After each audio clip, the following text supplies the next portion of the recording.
Assalamualaikum warahmatullahi ta'ala wabarakatuh. A pleasant morning to each and everyone. Before we're going to proceed on our seminars, which is on effective school supervision and school management, may I request everyone to please rise for the doxology to be followed by the singing of Philippine National Anthem to be conducted by Miss Noemi Megaman.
You may now take your seat.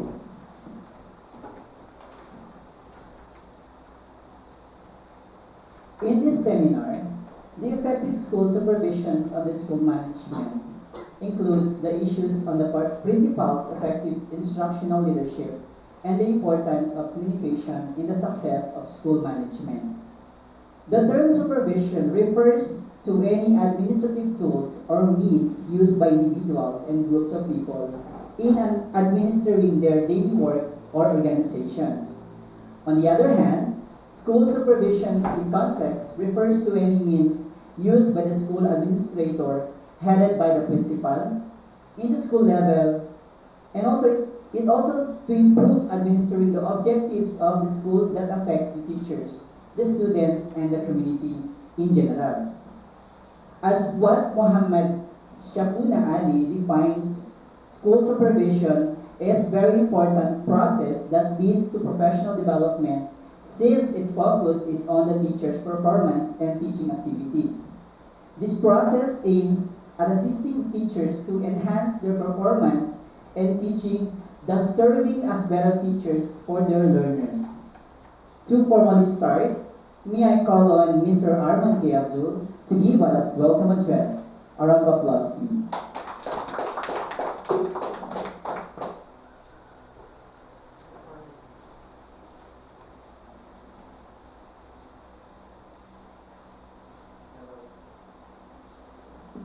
Hello, mic test. Well, as you can see, that our weather for today is good, and it is a great opportunity for us to start the day with a fruitful learning. So, to our respected resource speaker, Sir Aslan J. Jubani, Sir, organizers of this event, participants and friends, a pleasant day to each and everyone. First and for all, I would like to commend you for your courage to attend this seminar despite of the current situations that we have. So may I request everyone to please wear their face mask and always observe social distancing all the time before and after this seminar. So hopefully, let's keep on praying that one day, tomorrow when we wake up, everything will go back to its normal. No? We miss that. When we have the opportunity to go everywhere without wearing this face mask. So let's go back to our main agenda for today. So we are convened here in this seminar to expound our learning about how to become effective administrator during our school administration. Anyway, the theme itself, Seminar on Effective School Supervision on School Administration, actually speaks the general concept of this endeavors. So later, our brilliant speaker will give inputs to this theme. So without further ado, welcome to this program. Hopefully you will gain significant learnings that you can significantly utilize in your future endeavors. Once again, good morning.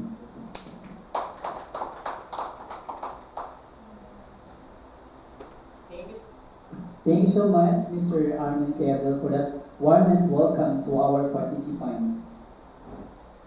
So, ready na ba kayong makinig, mga participants? Are you ready to listen at the same time gain knowledge more about this seminar? Okay. May I call on Ms. Sarah Masan to tell us what is the statement of the purpose on this seminar? A round of applause, please.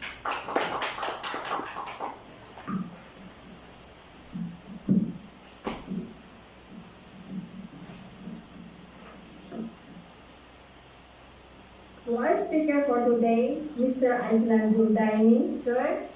To the organizers, fellow participants, good morning and Assalamualaikum warahmatullahi ta'ala wabarakatuh.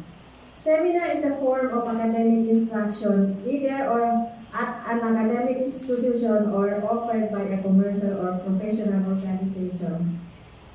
In today's seminar, which is connection with educational administration, participants must engage in the discussion of an academic subject for the aim of gaining a better insight about the topic, which is effective school supervision or school administration.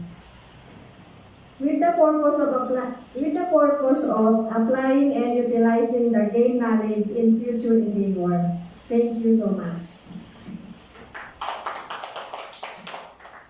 Thank you so much, Sarah Masang. And for the leveling of this expectation, may I call on Mr. Abdul Basit Lain to share to us on what are the expectations of this seminar. A round of applause, please.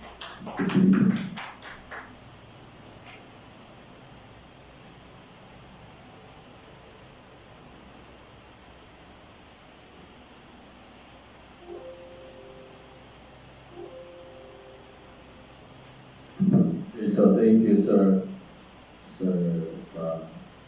Kash. Thank you so much for the introduction. Okay, so pleasant morning to all of you. I'm going to give the leveling of expectation on effective school supervision on this school management. Okay, so what are the objectives of this session? First, to express expectation of the training program, facilitator, and co-participants. Second, we are going to identify the expected outputs and outcomes of the training program. And third, demonstrate understanding of the objective of the program. So we are going to have an activity. So this is the instruction. First, group yourselves into two. So since group 1, this will be the group 1, and this will be the group 2. Share responses within the group and come up with 3 answers in each question for every group. Use only keywords to answer the questions, 1 or 2 words. And third, post the group's output on a designated area. So for group 1, you're going to post your output in this corner. And for group 2, dito. Understood? Okay, so for the questions, I have given you strip of paper. So for the color yellow strip paper, you are going to answer the question, what do you know about school management? So you're going to put the answer on color yellow strip paper. So for color blue strip paper, you are going to answer the question, what will make this training successful? Okay.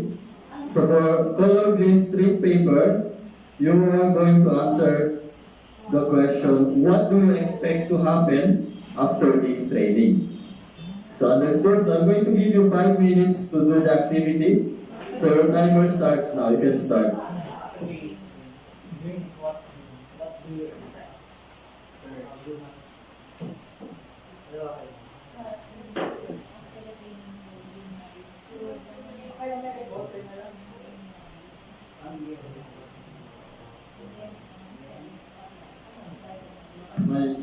My marker ba doon sa ito?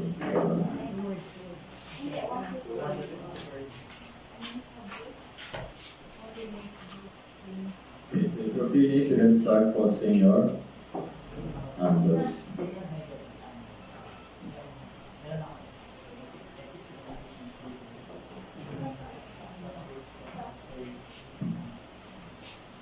And please assign 1 reporter in each group to present your output.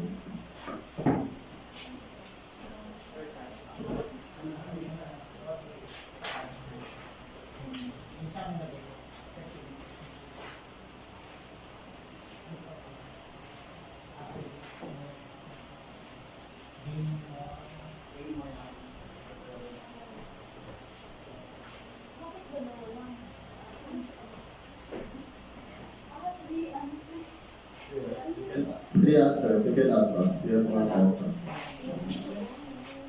The answer in each question.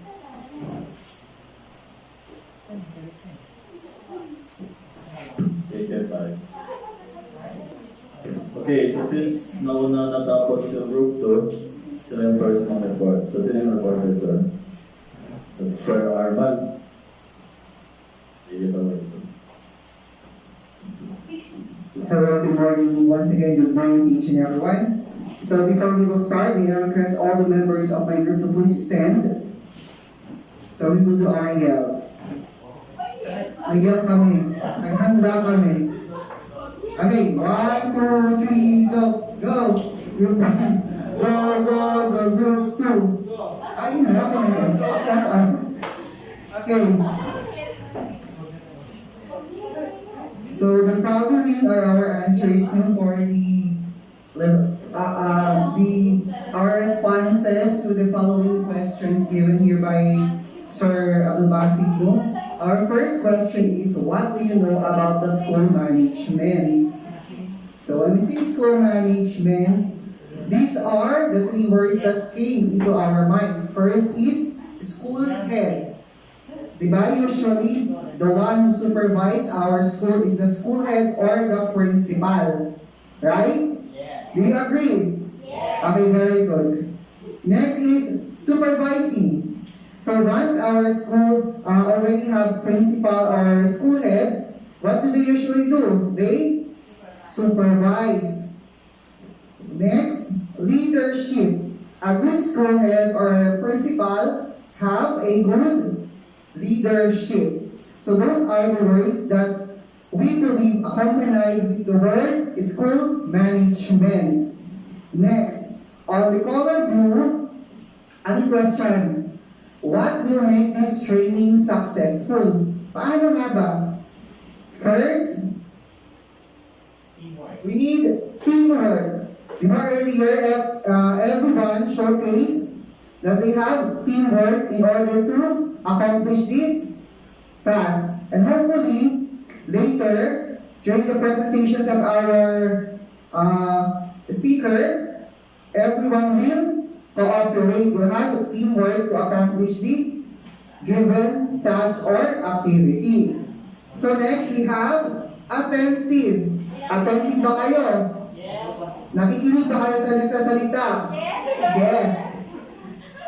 Lastly, we have cooperation. This is very important ingredient for a successful training.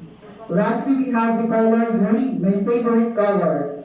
So the question is, what do you expect to happen after this training? May expectation ba kayo? Diba sabi na, too much expectation will lead you to frustration. But it's better to have expectation than wala, right? Do you agree? Yes. Paki-thumbs up yung kamay na if they agree? Okay. Taas-taas pa ng konti. Okay, very good. Participative and cooperative. So we have here effective and efficient leadership. So that is one of the expectation of this program. It will help us to develop our personality to become effective and efficient leaders. Okay. Next, gain more knowledge. After gaining more knowledge, then we will become effective, right? Yes. Pero knowledge without actions are said to be futile.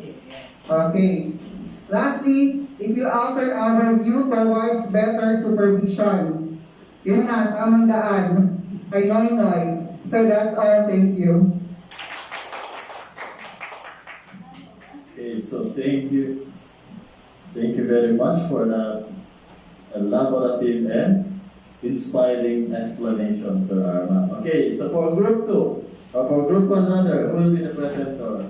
Okay, Sir Arma.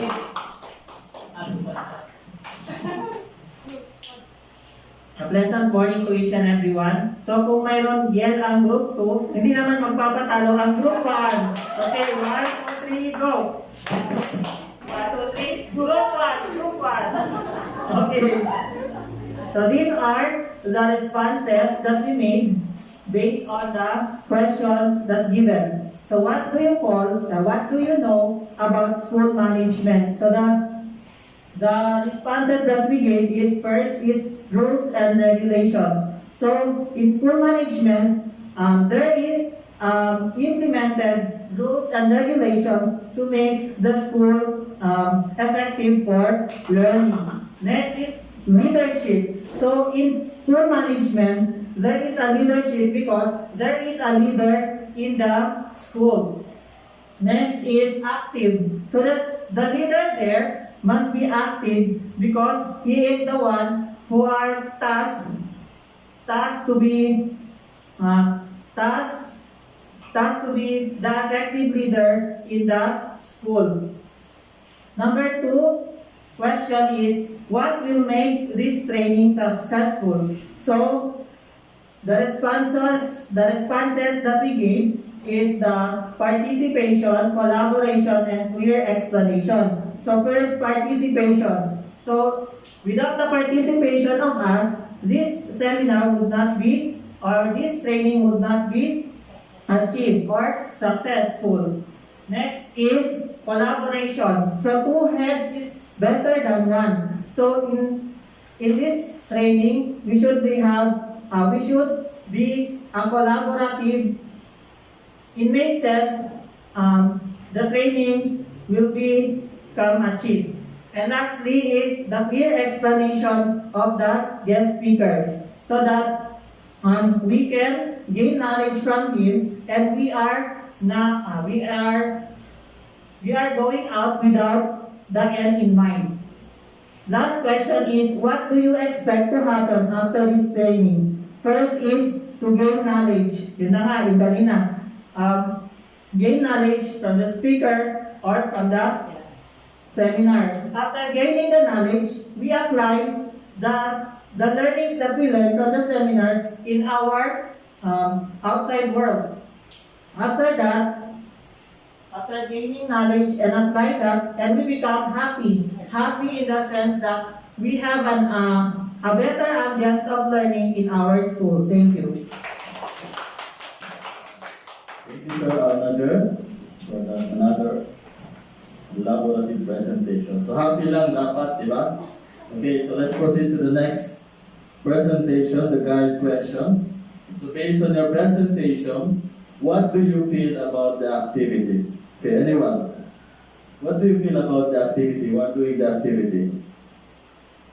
Do you feel happy or sad? Parang sad. Gutom na? Excited. Sabi ni Ma'am Ifa. Ifa ba? Tama? Ifa. Excited si Ma'am. So what else? What did you feel? Or doing it challenging? Nahirapan sir? The question? Kasi 1 to 2 words lang. Tapos, ang hirap pa-explain, no? 1 to 2 words. Okay. So for the next question, what expectations are common? So let's compare. So for the first questions, what are the common answer? So leadership. So nakalakay doon na magtugma. So leadership lang, no? For the next question, may common answer ba? Teamwork, participation. They very similar, di ba? Synonymous lang. And for the third question, gain knowledge, okay? So, and gain knowledge lang, okay? So for the third question, which expectations may be achieved or may not be achieved? So, do you think all of the expectations are achievable or not? Achievable, okay. So, achievable naman lahat, di ba? Okay, so for the fourth question, which of the answer that will most likely help us make this training successful? All of those answers. Huh?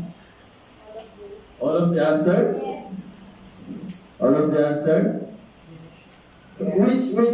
Which among the answer will most likely help us make this training successful? Cooperation, okay? So what else? Pero gusto ko yung happy, di ba? Dapat happy lang. Hindi sad.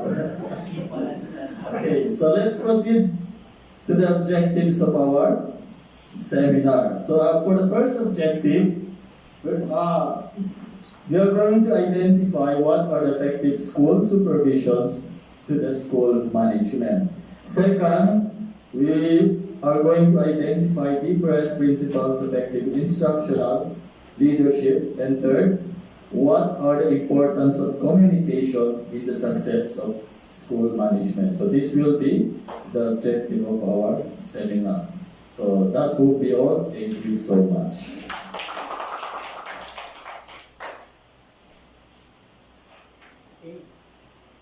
Thank you so much, Sir Abdul Basit Lain, for that informative and very impressive ideas about the leveling of expectations. And now, for the introductions of our resource guest speaker, may I call on Ma'am Julmina Juldaini to introduce to us our resource guest speaker for today. A round of applause, please. Hello. I'm super excited to introduce our speaker for today. He is an amazing person who will be sharing his thought about the topic. And when I say amazing, I mean it. What's special about him is he is an experienced leader. A former president of Young Educators Society at Clare College of Isabela, conducted an outreach program at Maligi Elementary School, have been a coach in athletics. And recently, his teaching experiences from different schools gave him proposition on how to be an effective administrator. Today, he will be sharing his knowledge about effective administration on school supervision. Ladies and gentlemen, please give a massive round of applause to Sir Adslan J. Jundaini. Thank you so much, Ma'am Juldaini. Assalamualaikum warahmatullahi ta'ala wabarakatuh. A pleasant morning to all of us. It is a privilege in my part to be your guest speaker for today. Okay. Hep hep. Hooray! Hep hep. Hooray! More energy. Hep hep. Hooray! Hooray! Hep. Very good. Okay. Effective administration on school supervision. Okay, from the title itself, what do you think is the main discussion? Can you now visualize the topic that we are going to talk about? Okay? Mama Haifa, can you please say something? In front, Mom. Yes? We want to see your beautiful face because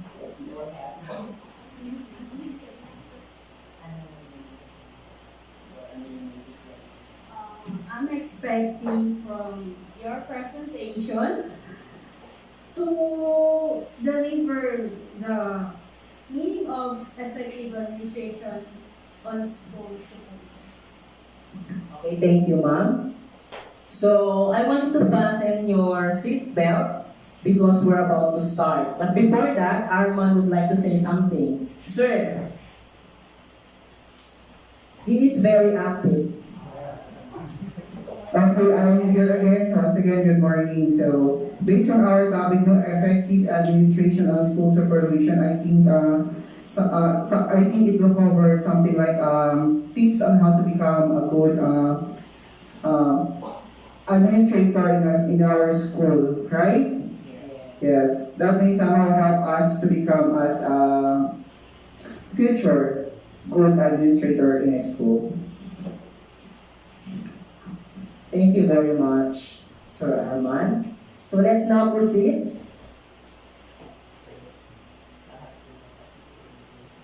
Okay. The term supervision refers to any administrative tools or means used by individuals and group of people in administering their daily work or organizations. On the other hand, school supervision in context refers to any means used by a school administrator headed by the principal. We all know that.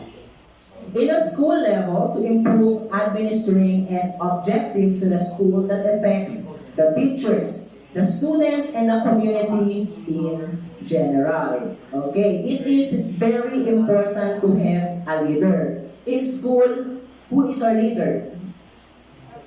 Yes, very good, our principal.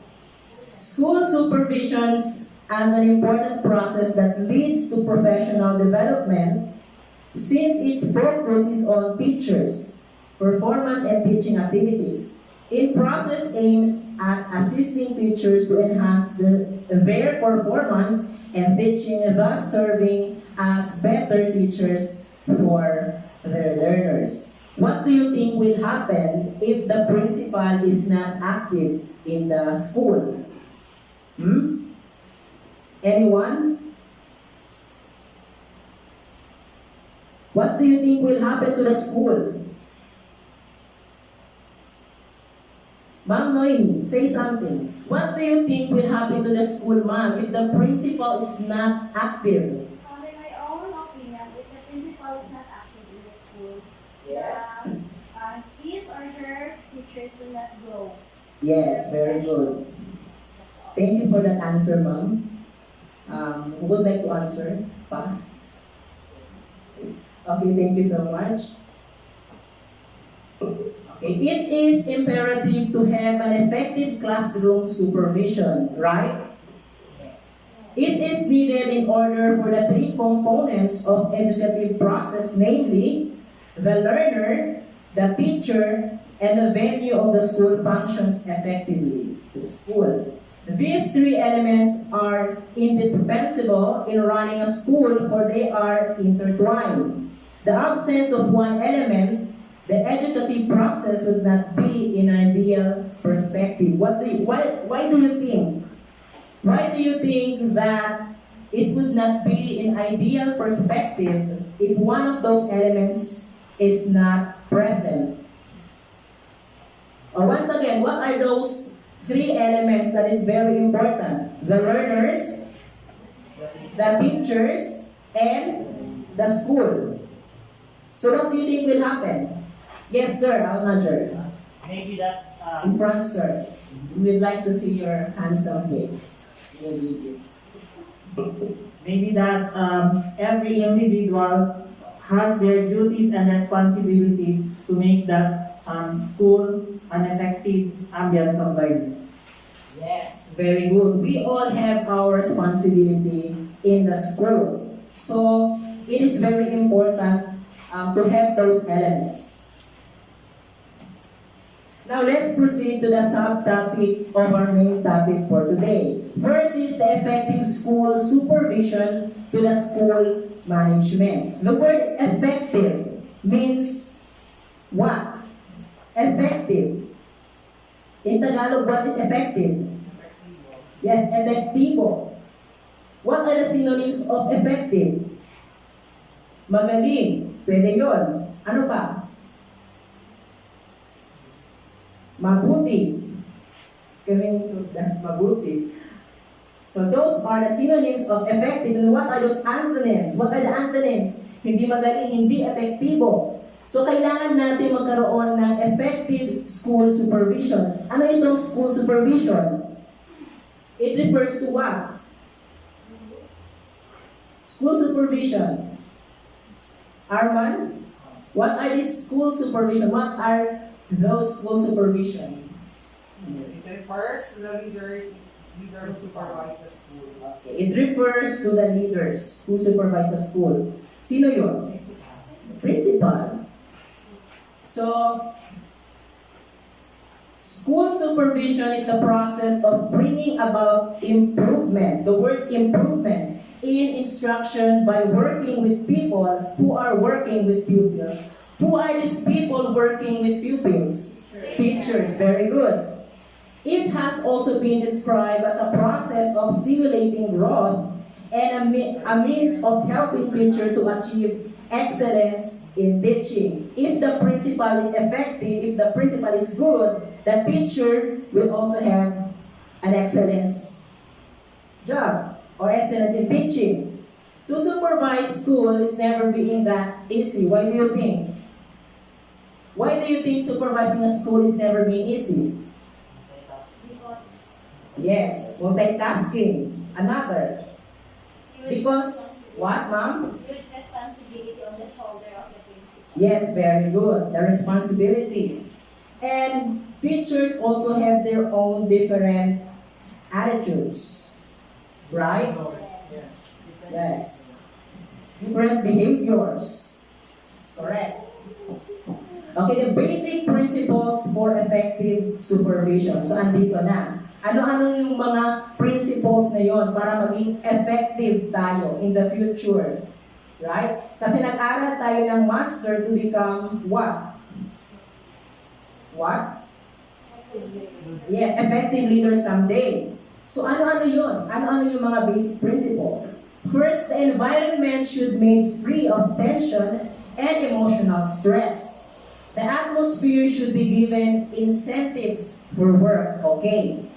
Napakahalaga ng magandang kapaligiran sa ating mabuting trabaho. Para sa ating trabaho, right? Kasi, let's say for example, our environment is very noisy. Sino dito ang nasa school na dumadaan yung mga vehicles? Meron? Di ba napaka-distractive nun? Okay, the quality and quantity of the work must be specified in clear terms.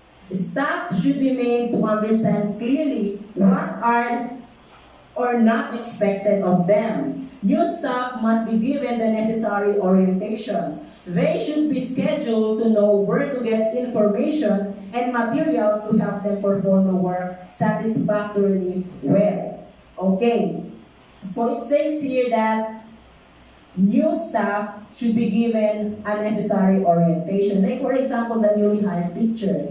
I know Arman is a newly hired teacher in this school. Sir, can you say something about the orientation of the school? Did they give you the orientation you need? Because we all know that a newly hired teacher is different from the one who is been here for how many years? Hello, good morning. Actually, na-hired ako dito sa school for almost 6 months. 6 months ago, last June 2020. And actually, I did not receive any orientation since pumasok ako nung wala pang klase. So what happened, my orientation is only through my observations while associating with the people within the school. So far, mas maganda siya kasi you make your own conclusion based from what you can see and what you will experience. Yun na yan. Thank you. And what are the adjustments, sir? So follow-up question, what are the adjustments? Well, actually, there's a lot of adjustment that I really need to do. No? First, I need to socialize with the teachers here. I still need to, of course, yung mga parents din dito to make and also to make some adjustment as a grade 5 advisor for the first time. And yun, marami na siya yung adjustment, but as you go through, you will learn them little by little and you can make some adjustment din. Thank you, Arman, for your for sharing. Okay, they should be guided on how to carry out the assignment. They should be guided.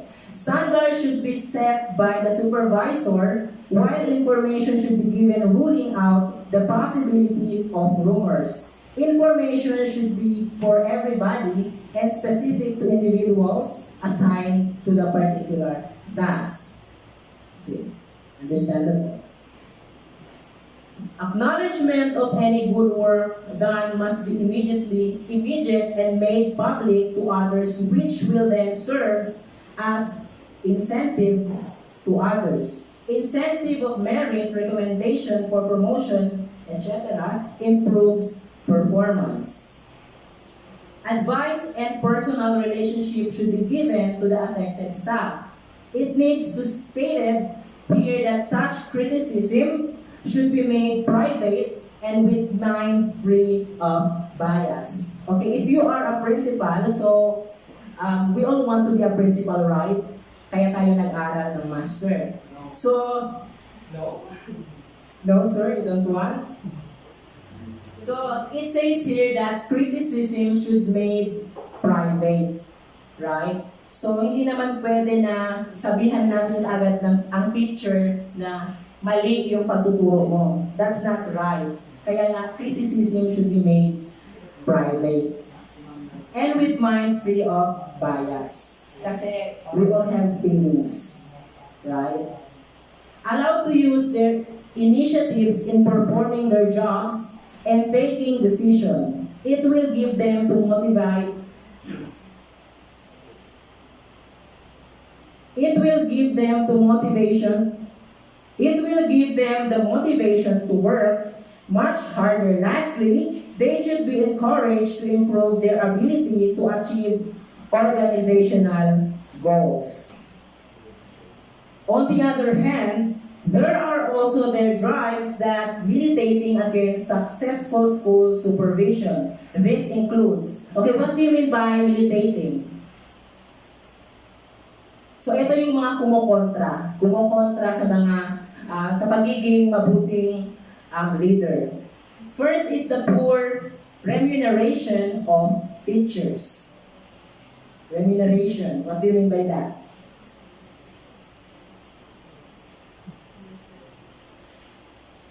Next is the insufficient staffing or shortage of inspectors.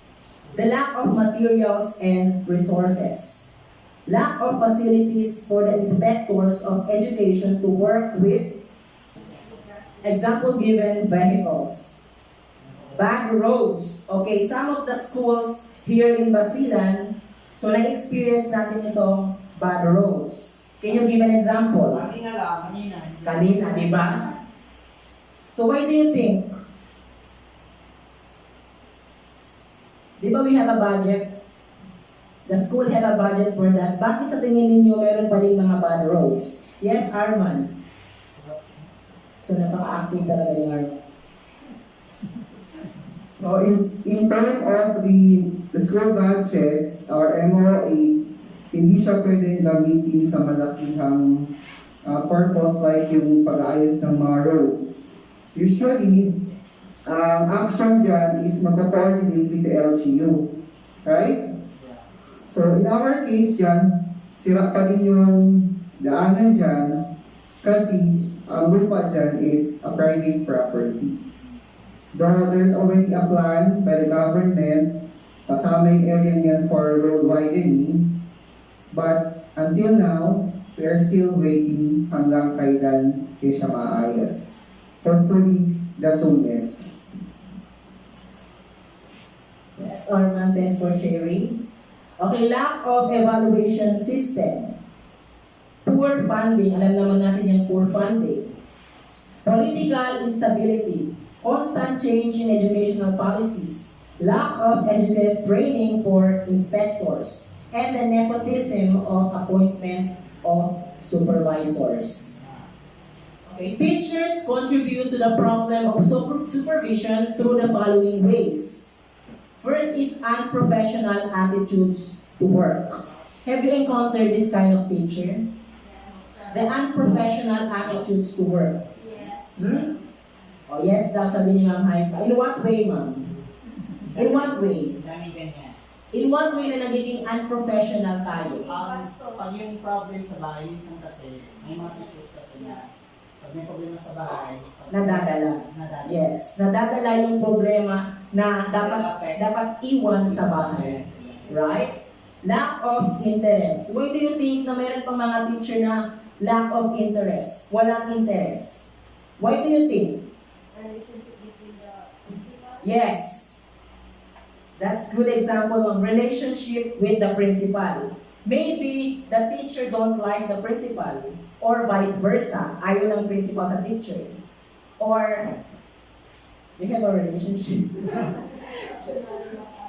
Then lack of basic knowledge or formal training. That's why the principal conducted seminars, di ba? Para matubusan itong ating mga lack of knowledge. Then, numerous unqualified teachers. Unqualified. Why do you think unqualified? Di ba dumadaan naman tayo sa proseso para maging isang guro? Bakit sa tingin nyo meron pa rin numerous unqualified teachers? Yes, Arman again. because of what we call nepotism, hinahire nila yung mga kamag-anak na though they are not qualified. Yes, that's one good example. Nepotism. Or in other words, anong tawag natin doon? Sa mga politika, na yung mga anak nila ay nagiging mayor, susunod na magiging presidente. Yes, dynasty. Political dynasty. So, meron din ganon sa atin. Community and society help in the problem of supervision through perception of the general public on teaching as profession, poor status given to the teachers, and lack of proper interest. So, understandable. Just need to explain. School supervision is an important process that leads to professional development. This aims at assisting teachers to enhance their performance and teaching, thus serving as better teachers for their learners. So here are the principles of effective supervision. So ito yung kailangan nating malaman upang maging epektibong leaders soon, someday. Having a healthy working atmosphere. So napaka-importante ng ating pagkakaroon ng mabuting kapaligiran when we are working. Right? Like for example, dito sa classroom, ang init. Do you think you can work? You can work pero hindi uneasy. Yes, you are very uneasy. Kasi nga ang init. Okay, the noise also. Noise pollution. Nakaka-disturb din yun. Staff orientation. Guidance and staff training. Staff should be offered necessarily guidance. So, kailangan nila ng guidance. Lalong-lalo na yung mga newly hired. Immediate recognition of good work. Good work should be recognized. Right? Why do you think?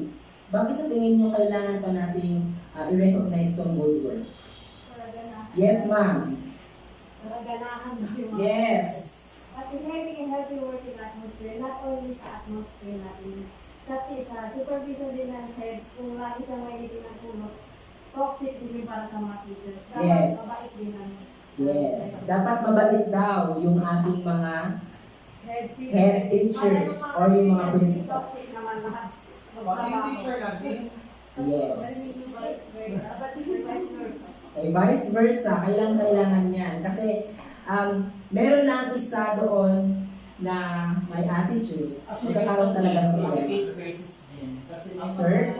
case basis. Kasi may mga teachers din na parang from the word insecure. Kasi Yes. may mga, halimbawa, yung principal yung friend niya, tapos yung siya, teacher, tapos yung friend niya, principal niya, na doon lumalabas yung potential yung so, ginagawa parang, hindi ka nagpa-follow ng mga instruction na Yes. parang ganun. Yes. Okay, sir, that's a good example. Constructive criticism, poor work done should be constructively criticized. So pag may ginawang mali, pag may ginawang hindi tama, so kailangan natin pagsabihan. Bakit? Bakit? Parang hindi na lumal. Yes. Right? Kasi iisipin ng teacher na okay lang yung ginawa niya. Same din yan sa ating mga estudyante. Pag hindi mo yan sinabihan, or pag hindi mo sila Yung all that. pag hindi mo tinuro sa kanila yung mabuting asal, we should not tolerate our pupils. So parang sa teacher din yan. Principals should not tolerate the teachers. So ano-ano itong mga bad things na ginagawa ng teacher? Minsan sa atin late, di ba palagi? Right? So yung mga teacher kapag kaibigan ng principal, okay lang yun. Right? Hindi pa rin. Kasi affected din ang performance ng principal. So, palaging may mga Yes. So, may effect yun.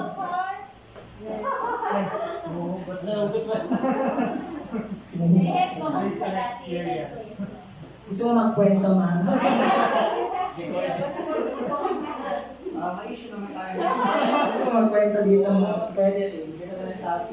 And then the last is the opportunity for improvement, right? So, we all have the right to improve. On the other side, government, teachers, and community are various factors militating against successful school supervision.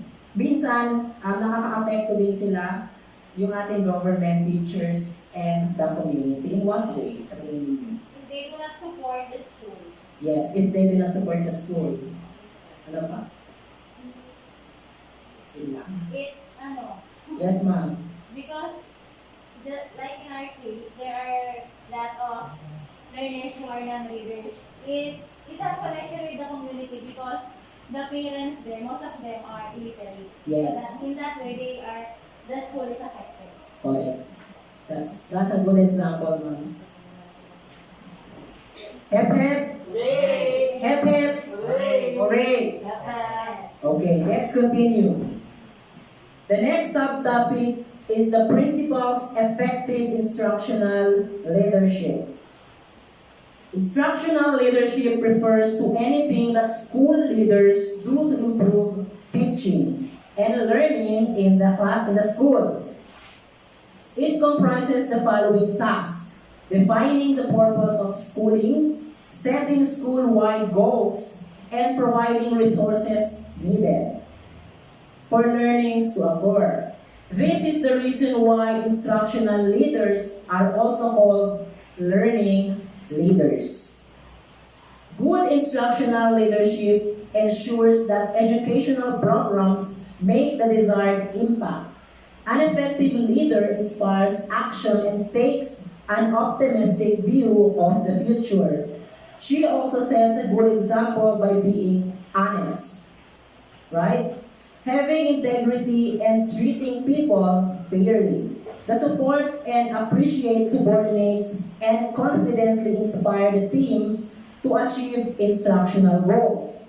Additionally, good two-way communication enables leaders to solicit ideas for improvement, make informed, decisive decisions to make an educational organization thrive. Okay. It is very important to have this kind of, it is very important as a leader to have this kind of behavior. It is very important as a leader to have this kind of behavior. The word is being honest. Why do you think being honest is very important? Yes. Ma'am Haifa said, honesty is the best policy. Why do you think, ma'am? Nabasa mo lang. Nabasa na doon. Syempre, if you want to gain the trust of the teachers, you should be honest. Maniniwala ka ba sa taong alam mong sinungaling? Hindi, di ba? Next is, saan na yun? We need to solicit ideas. What do you mean by solicit? Get ideas from the teacher. Right? As a leader, hindi dapat na mag-decision ka para sa sarili mo lang. You need to ask the opinions and the ideas of your members. Like for example, the teachers, if you are the principal. A good instructional leader knows her school's strength and weakness. She makes effective use of valuable resources to plan. This includes using human resources, technology, and other tools to create compelling instructional programs with clear objectives, descriptions, content, and comprehensive evaluation programs. However, effective leaders mainly a healthy balance between required administrative procedures and flexibility. These characteristics allows the leader to foster creativity and innovation while running an efficient school. The word here, guys, is using human resources. Some of the school in Parkland area, they don't have electricity. Right? If you are the principal in that kind of school, what will you do? Right? We need to use the human resources. Or we need to provide them another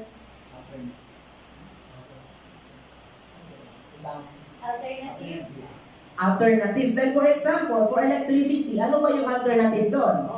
Solar. Right? Generator.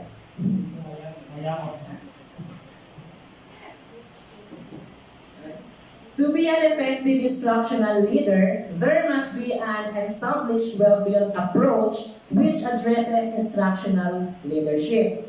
An effective instructional climate contains elements necessary to ensure that critical organizational structures and practices focus on student achievement, and instructions are put in place and operationalized at levels of the system. As it being defined that effective instructional leader is knowledgeable about research-based, student-centered instruction, models and use of appropriate research-based strategies within the classroom as a component of continuous improvement plans.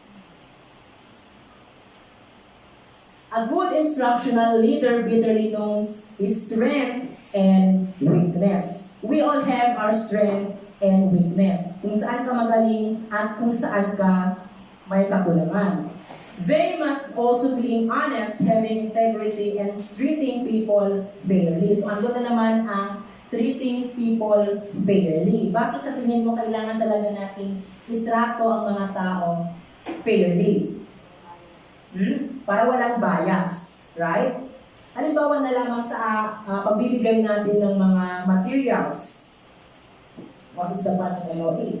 Like for example, if you are the principal and you give 2 reams of bond paper sa isang teacher, tapos sa isang teacher isa lang, what do you think will happen? Ano sa tingin mo yung makikita ng isang guro?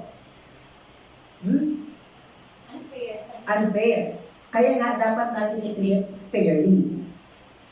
She supports and appreciates, subordinates, and confidently inspires the team to achieve instructional goals. It is very important to have a good communication skills. We teachers should be careful of what we say, right? Because what we say and what we do can be copied by our pupils. So, ganun din sa the importance of communication can be summed up into the following. First is the flow of information. The relevant information must flow continuously from top to bottom and vice versa. The staff at all levels must be kept informed about the organizational objectives and other developments taking place in the organization. Next is the coordination. It is through communication, the efforts of the staff working in the organization can be coordinated for the accomplishment of the organizational goals. Okay, since you are bored, ma'am, I want you to read the next statement. Learning management skills, the communication facilitates flow of information, ideas, beliefs, perception, advice, opinion, orders, and instructions. Both ways which enable the managers and other supervisory staff to learn managerial skills through experience of others. Okay, thank you so much, ma'am. Next is preparing people to accept change. Ma'am, can you read? And I wanted to say something. Preparing people to accept change. The proper and effective communication in important roles in the hands of management of an organization to bring about overall changes in organization. Okay, thank you so much, ma'am, for reading. Developing good human relations, sharing of ideas, thoughts, and perceptions with each other through communication. This helps them to understand each other better. Right? From the word developing good human relationship, it is understandable. Ideas of subordinates encourage. Subordinates on certain occasions on any task. This will develop creative thinking. Are you familiar about the 4 characters of good leaders?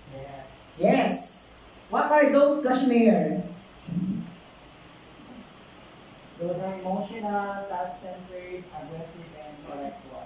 Okay, those are emotional, task-centered, aggressive, and intellectual. Okay, what I want you to do is to go in front. This is one by one. Pick one of those character and explain why. Okay, let's start with Ma'am Sar. Sarden. Okay, Ma'am, choose one. I choose emotional. Okay, she choose emotional. Why, Ma'am? No, Ma'am, you just need to. I choose emotional. Why do you choose emotional? I choose emotional because as a leader, if you concern or feel what the teachers feel, wala kayong pinag-aawayan. Maintindihan mo yung mga feelings nila, kung anong nararamdaman nila, siguro maintindihan din nila ang school head at susunod sila sa gusto ng school heads. Bababa tayo sa level ng teachers, hindi ka laging nasa taas ng school head.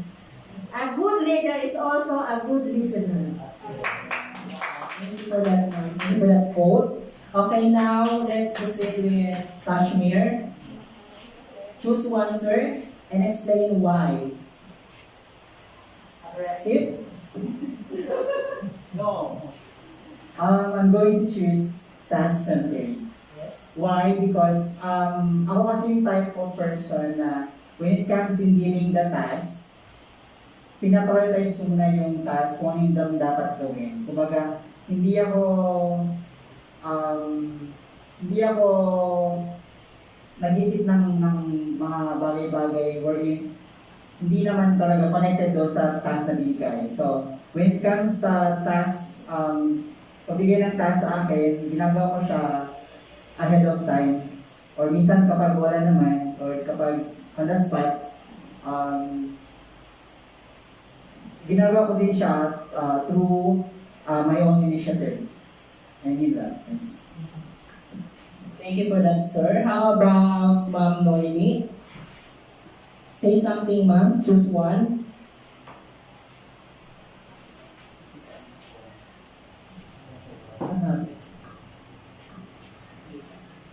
For me, I would choose task-centered. As a leader, it requires a great responsibility. Siya yung nagamuno ng mga anong gagawin. So, as a principal, siya yung nag-guide sa mga teachers niya. Dapat task-centered siya. May time frame siya or time management sa lahat ng gagawin. Okay, thank you, ma'am. Thank you for that. Okay, how about Sir Lain? Sir, can we hear from you? What will you choose, sir? I think I'm going to choose intellectual. So as a leader, dapat decisive and intellectual leader, because a school principal plays a vital role in the success of the school. So, yes. Thank you. Yes. And how about Ma'am Haifa? Ma'am Haifa, please say something. Choose one. Okay, I will choose emotional, pero parang gusto ko rin intellectual. Pero gusto ko doon na lang sa emotional. Okay, as good leader, dapat maging aware tayo sa mga emosyon or sa nararamdaman ng mga taong nakapaligid sa atin. Yun na, katulad nga ng sinabi ni Ma'am Sar, a leader is a good listener. Sabi na. Yun na. Palakpak naman. Okay, how about Sir Alnager? Sir, 1 hour. So I choose the intellectual being of a school leader because as a leader you should be knowledgeable of things that surrounds you. Kasi nga you are dealing with different people and different learners. Palakpak naman. Okay, how about Sir Arman? I know. Ay, Ma'am Rai muna tayo, Ma'am Rai. Okay.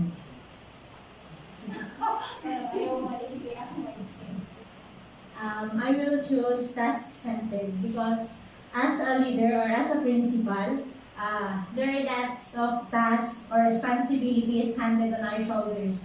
And if we are a task-centered person, then we can do all of those, which leads to the success of the school that we are handling. That's all, sir. How about Arman? Sir, say something. Choose one. I know you will choose aggressive. So sorry, but I'm not aggressive. Okay. As what they've said, better actions and better results starts from the time when we are planning. So it's better for me to choose intellectual because in order for us to come up with a good plan, we need to let ourselves we need to have a wide imagination. Yun lang. How about the facilitator? Which one do you prefer? So, I think I'll choose aggressive because no one chose.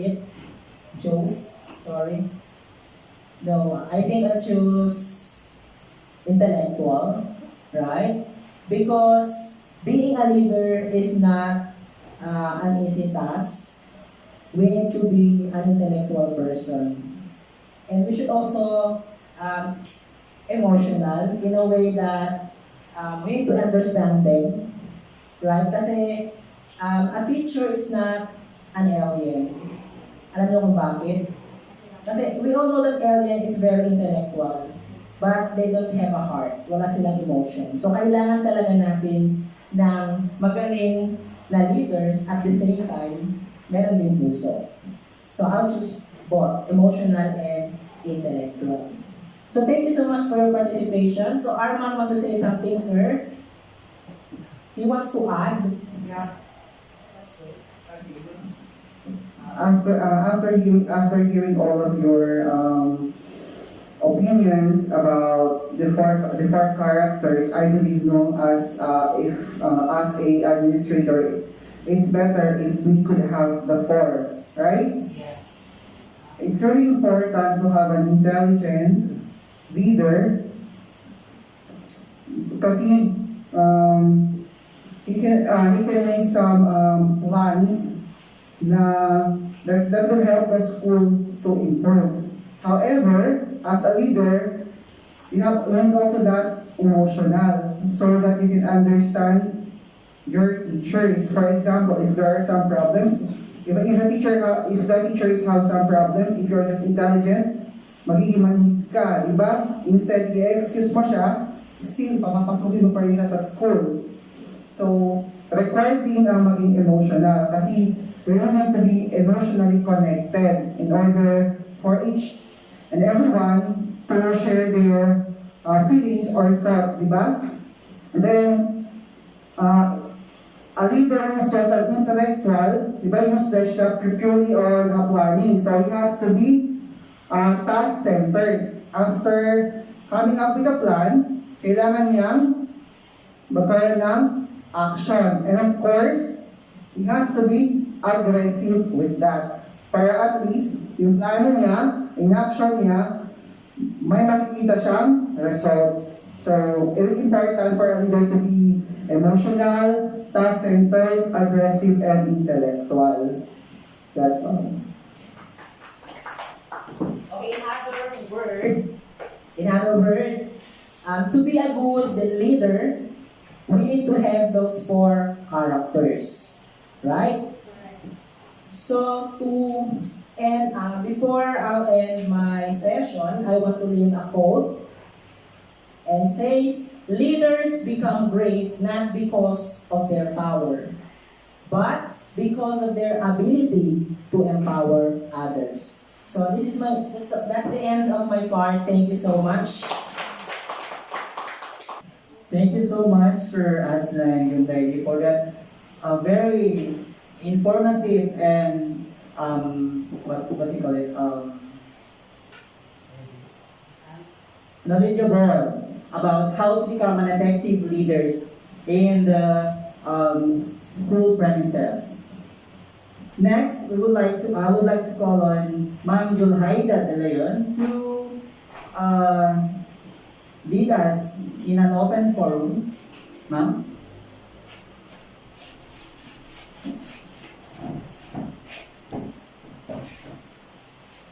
A round of applause, please.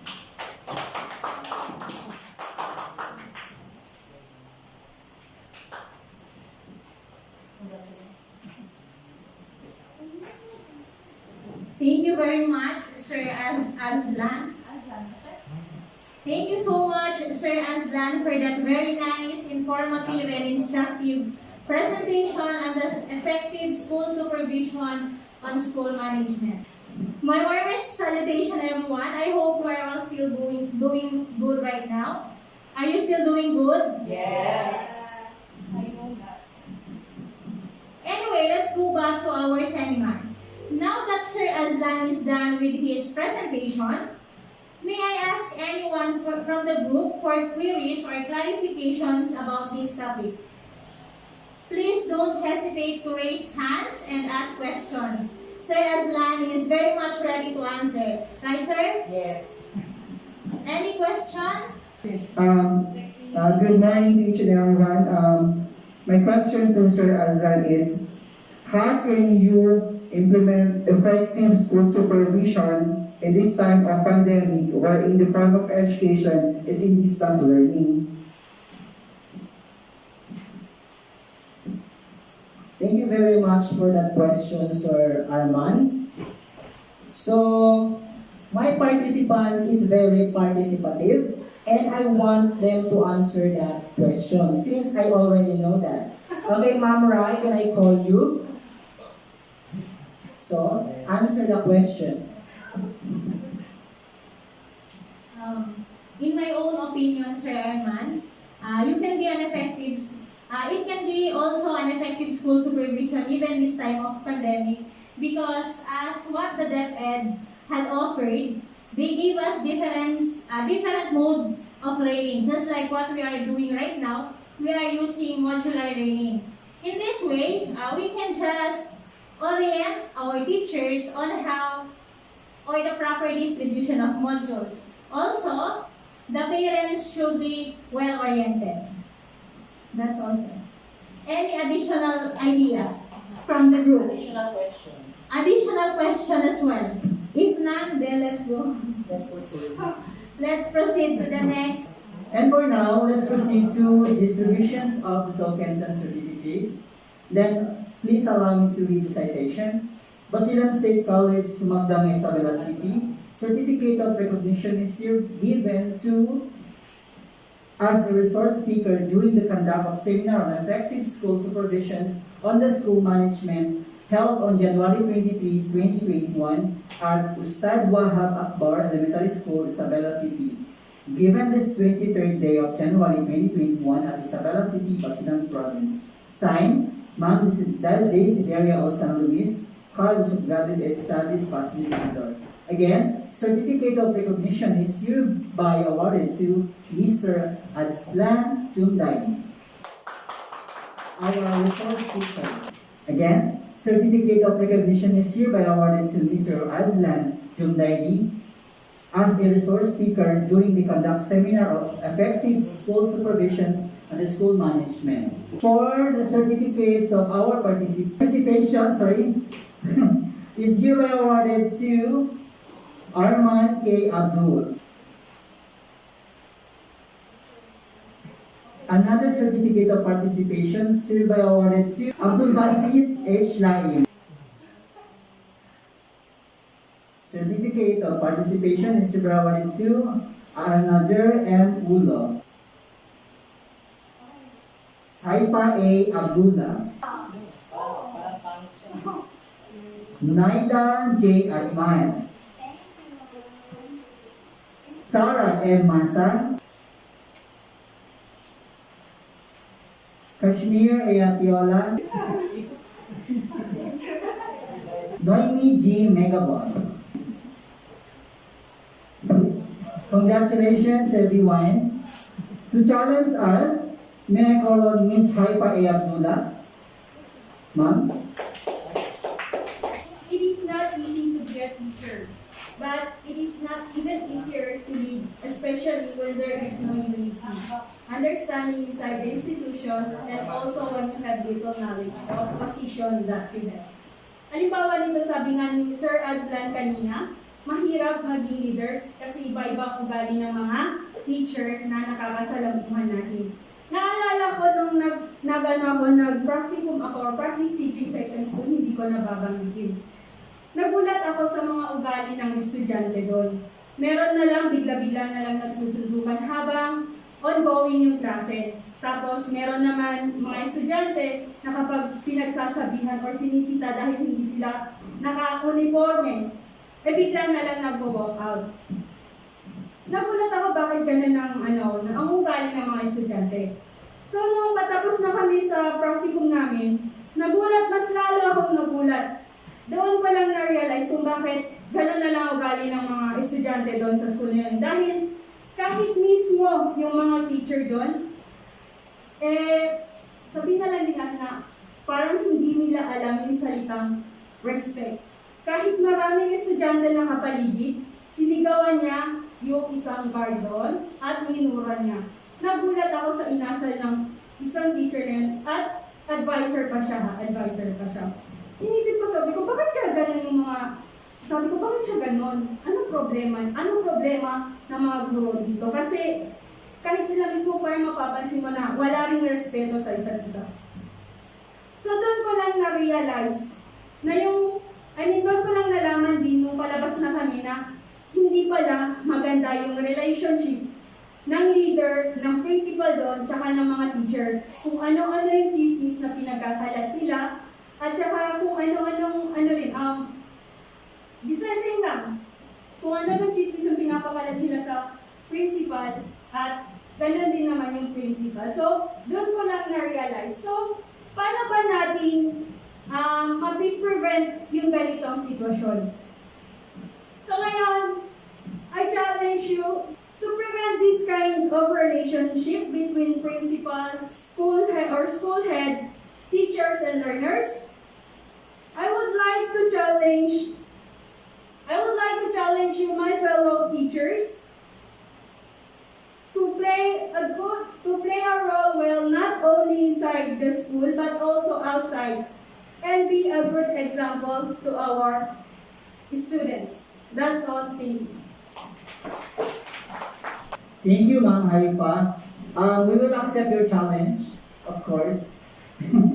Kailangan natin i-accept yun kasi kawawa yung mga student natin pa hindi natin i-accept yun. Of course, the relationship that we had sa ating principal, kailangan din magkaroon ng good communications. And for our acceptance, may I call on Ma'am Naida Asnay. Good morning to each and everyone. As we heard from the speaker, Sir Azlan, leadership is not an easy task. They may face different problems every day, such as the relationship between the students and the teacher, like the behavior of the students towards their teacher. So in order to prevent this kind of problem, in behalf of the participants, we are proud to accept the challenge. For our impression, I call on Ma'am Miss Begabon, Noy Begabon. Noy Begabon, sorry.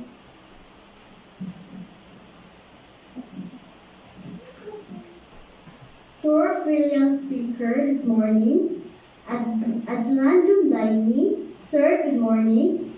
It is my first time to attend a seminar on the issues and controversies in school supervision with the theme Effective on School Supervision and School Administration. It is my pleasure to meet you and to be part of this great learning and practicing experience which gave me so much courage, insights, learning, joy and space at the same time. I am glad about the fact that leadership is very important, and as a future teacher, we were also a future administrator. I am very pleased with the good organization and conduct of this seminar. During this seminar, I acquired new information and new experience. I am satisfied with the information received. The speaker communicated clearly, explicitly, succinct and with concrete example. Thank you for sharing your time with us, and God bless us all.